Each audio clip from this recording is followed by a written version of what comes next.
Ayun guys, magandang tanghali po sa ating lahat. Welcome to my vlog. For today's video po, andito po tayo sa bayan ng San Manuel, Pangasinan. Kung saan makikita po natin yung property for sale po dito. House and lot po.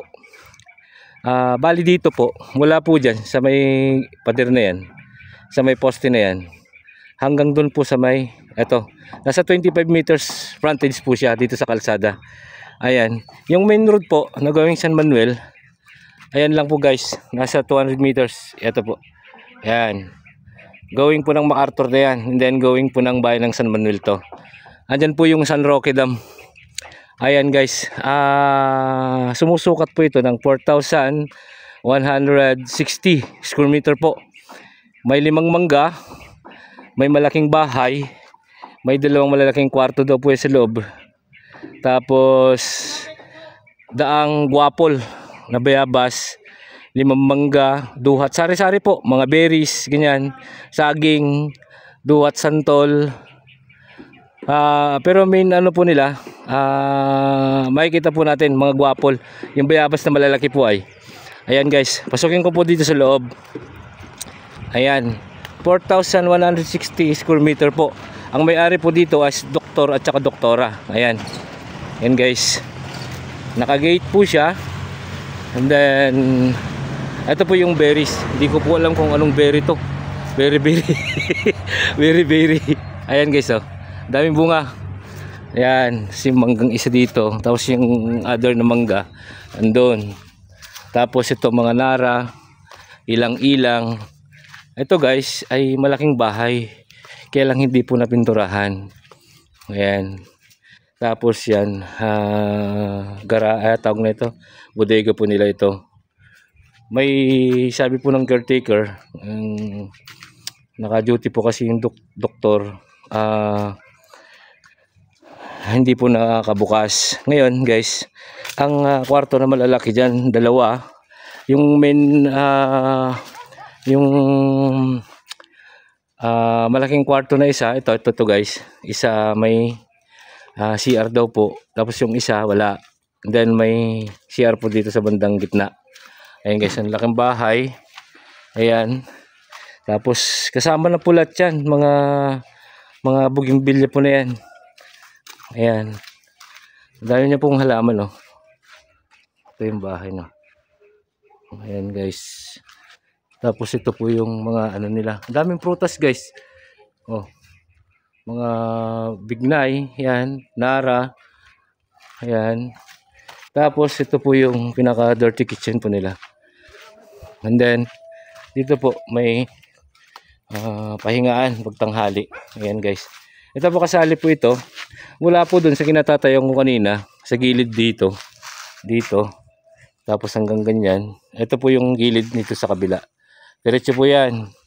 Marami pong kalamansi, siniguelas, yan. May maluwang po dito na semento, parang dryer. Ayan po. Ayan, mangga. Ito, ano ba yan? Anong prutas yan? Yan, ang bilog masarap po. Ayan po yung duhat, oh. Inubos na ng mga kasama ko yung ano, yung bunga. Yung mga duhat. Ito, guys, masarap pala yan. Yan.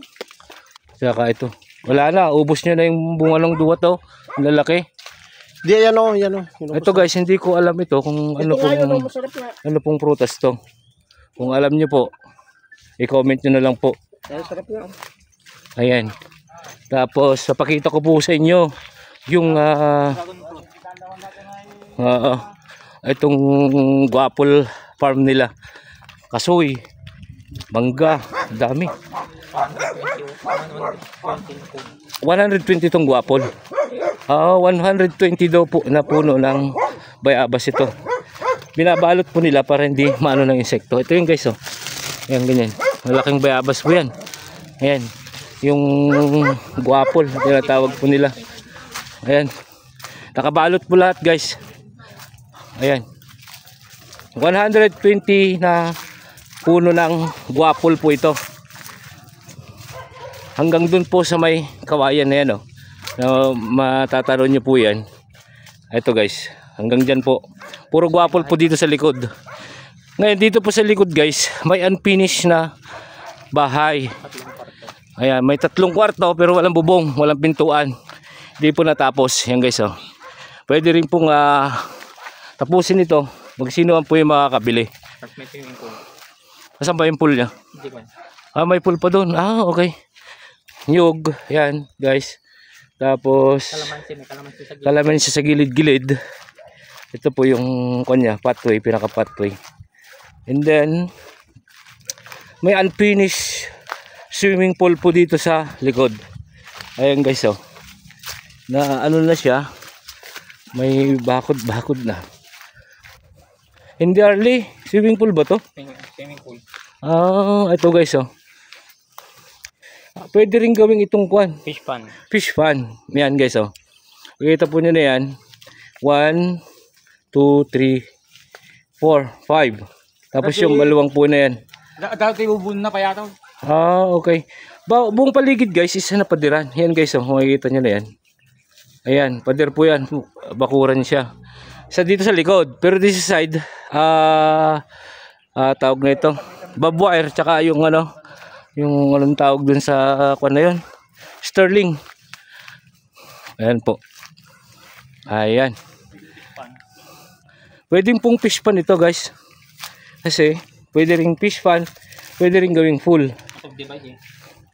Fish pan to, Arley. Pwedeng fish pan to. Gagawing fish pan sana to. Ayan o. Pwede po lang hito, tilapia. Ayan. Simentado po. Tapos, ang daming prutas ito guys. Dragon fruit, bayabas, mangga, suha. Ito guys, oh, suha yan. Tapos, duhat, kasoy. Yan. Daming prutas po nitong property na to. Kaya naman, may bahay pa. Bali, doktora, tsaka doktora yung may-ari nito. Kaya malinis na malinis po yung titulo nito. Ayan, ulitin ko guys. 4,160 square meter. Dito po sa San Manuel, Pangasinan. Ayan. Malapit po sa bayan ng San Manuel, Pangasinan. At San Roque Dam dito po. Medyo hindi ko kabisado po kasi kung ilang kilometros San Roque Dam. Ayan. Nakakapagod guys. Ayan. No extrajudicial po ito at malinis po ang titulo. Yun na, ang presyo po nito is 9 million po. Negotiable po sa seller. Just in case po na gusto nyo ma-view tong property, sasamahan po namin kayo. Makakausap nyo po just in case yung may-ari ng property. Ayan. Tawagan nyo na lang po kami or kaya PM. Yung nakalagay na number sa video screen ng video po na ito. Ayun. Maraming salamat po. Until my next video, Mr. Excitement Mix Vlog. Maraming salamat po.